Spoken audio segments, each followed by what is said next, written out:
Surgeon's Miniatures game. Big heavy box for the starter set actually. The starter set is called Day of Days. This is a game of man-to-man combat. It is set in World War II, Americans versus Germans. It is a blend of card-driven board war game and miniatures game, so that is pretty cool already. Another interesting idea is that this game uses unique soldiers. Yes, you can buy new soldiers to expand the game, and these soldiers will come with unique combinations of stats, cards, and abilities. How cool is that? So very interesting ideas here. Let's see how those ideas come to life in the actual game. This is a general overview of the board for the game, or I should say one of the possible boards, because you will build a board using these tiles here that go together like pieces of a puzzle. Also, these tiles are double-sided, so there's a lot of variety, many different maps that you can build. Usually you will choose a map from the scenario book, but I guess that you can also create your own maps. Each scenario also will have its own victory conditions, and then you have around the map this frame here with locations where you can place your cards. It is not strictly necessary, but since you have it, it is nice to have it. And then if you look closely, you will notice that the tiles have modifiers printed on them, and those modifiers will affect the actions that will take place on or across each tile. And those modifiers may modify actions such as looking, hiding, shooting, or moving, and actually not all tiles will have all four modifiers. At the beginning of each turn, a player will draw 3 cards from the story deck and will place them in these 3 slots here. The order in which you draw and place the cards is extremely important. These cards are used to generate possible events and also to determine the actions that will be available to the players for that turn. First thing, you look at the colored strips at the bottom of these cards, and if the right section of one card matches the section of the adjacent card, then a sort of random event will take place. In this case, for example, weather here matches weather here, and you resolve the text. In this case, soldiers may become pinned from mud, and here the 2 sections do not match, so nothing happens. And this is a pretty effective and elegant way to generate random events in the game. Each player has an area by the board where he places the cards with the unique stats and abilities of his soldiers, and then there's also another area where the players will place the action cards that will determine the actions that they will be performing this turn. These are the same story cards that you saw before. I just moved them here for reference. Each player has an action deck, and the cards that form the action deck come from the soldiers. Each soldier comes not only with a card indicating the stats and abilities, but also with a bunch of cards. So you simply shuffle together all the cards belonging to the soldiers that you selected for that mission. So in different missions, you will have different decks. At the beginning of each turn, you draw a number of cards that will depend on several factors, the main one being the skill of your soldiers. Then you look at your cards and you have to place them in these slots here, matching one of the actions printed on each story card.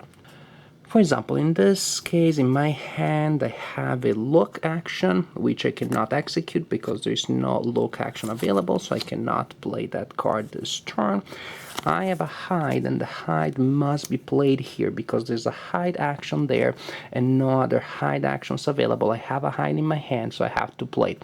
I have to put down as many cards as I can. In this case, I'm forced to play a hide in that position, but then in my hand I still have 2 moves and a shoot, and this card is move and shoot, this is another move and shoot. That means that for this turn I could play a move and a move, or a shoot and a move, or a move and a shoot. And after the players have committed to a sequence of actions, you simply resolve the actions on the story cards going from the first card to the last one, and you resolve the action on top of each card first and then the next one. In this case, for example, first you move and then shoot. That means that if a player played a move card and the other player played a shoot card in this position here, the player with the move card will move first and then the other player will shoot. If both players played the same action, that is, both committed to move or to shoot, then you have to determine initiative to see who goes first. And initiative is based on the number of cards the players hold, and if there is a tie there, then there are different tiebreakers that you can go through. When you resolve an action, first you look at the dog tag on the action card that you selected, and that will tell you who is the soldier that the action principally applies to. In this case, for example, Meyer can move. Then usually you have a balloon that gives you extra actions. So in this case, after I moved Meyer, I can move 3 soldiers, and one of them can be him. So I could move him twice, and then 2 more soldiers can move, or I can move Meyer, and then 3 other soldiers can move. Sometimes you will also have a box here that may give you some extra actions. To move a character, you'll look at the movement allowance indicated on the character card. Meyer, for example, can move by 5 inches, and that movement allowance may be modified by terrain. Meyer, for example, when moving on that tile, will receive a +1 inch of movement. So I will just use my ruler here and move Meyer by 5 +1. And then I can move him again, or I can use my remaining moves on the other soldiers. A look action can be used to spot enemy soldiers, and you do need to spot your targets before you can fire at them. So you declare first who the spotter is, then who the target is. You look at the sight value of the character that is trying to spot an enemy target, in this case 18 squares. You count the distance between the spotter and the target, 1 and 2 squares. These large tiles count for 2 squares each, but in this case the distance is 2. You subtract the distance, you subtract the terrain modifiers. This tile gives a look -1, this tile a look -2. So this is a total of -5. 18 minus 5, you still have a positive number. If that is the case, the target has been spotted, and you place a marker there as a reminder.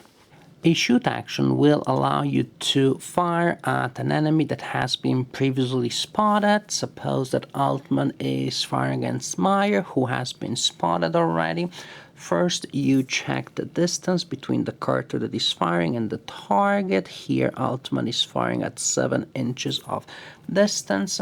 Then you look at the card of the character that is firing, and you determine what type of range that distance represents to him. You will have to modify this value based on terrain modifiers. For example, this tile will give Altman a -2 to shoot. That means that now close range for him is only 10 inches. Still, the 7 inches that separate him from his target indicate that he is going to fire at close range.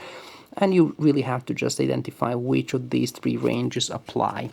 Then the player that is firing will draw a card from his action deck and will check the hit check section of the card. And you will check the results for the range that you're firing at and for all longer ranges. That means that if you're firing at long range, you only apply the result for long range. Short range, you apply both short and long. And close range, you apply them all. So yes, that means that you may be able to hit your opponent more than once in a single attack. In this case, Altman attacking a close range actually scores 2 hits on Meyer, and then the player owning the character that has been hit must draw a card from his action deck for each hit that was scored. In this case, for example, the player owning Meyer must draw 2 cards, 1 for each hit. And then when a card is drawn to check the result of a hit, you look at the bottom section here. The first hit was actually a zip. That means nothing happens, but the player owning Meyer must draw a second card for the second hit, and this time Meyer is not that lucky. Meyer gets killed in the action. Other results may be that the target is pinned and all of his values are halved, or the target may be wounded and 2 wounds equal 1 kill result. Close combat takes place between characters that are adjacent to one another, and it is fast and brutal. The players that have characters locked in close combat will draw fight cards. The number is indicated on the card of the characters involved in the close combat. Once both players have their hands of cards, they will alternate playing cards one at a time, starting with the player with initiative, and they will simply apply the combat results on the opponent immediately. But if both players deplete their hands of action cards and they still have characters in close combat, those characters are locked in that combat, and next turn you will have to repeat the procedure until one of the two sides doesn't have soldiers alive to fight in close combat anymore. I think this is an exciting, innovative, refreshing system. I really enjoyed it. I usually do not play miniatures games. They kind of like scare me a little bit. I'm always afraid that they're going to be too complicated. But this one is absolutely approachable, no problem there. It has a level of complexity that is just right. The pace of the game is really fast. I love the story deck that forces you to work around certain restrictions, but you still have enough flexibility that you feel that the story is not scripted.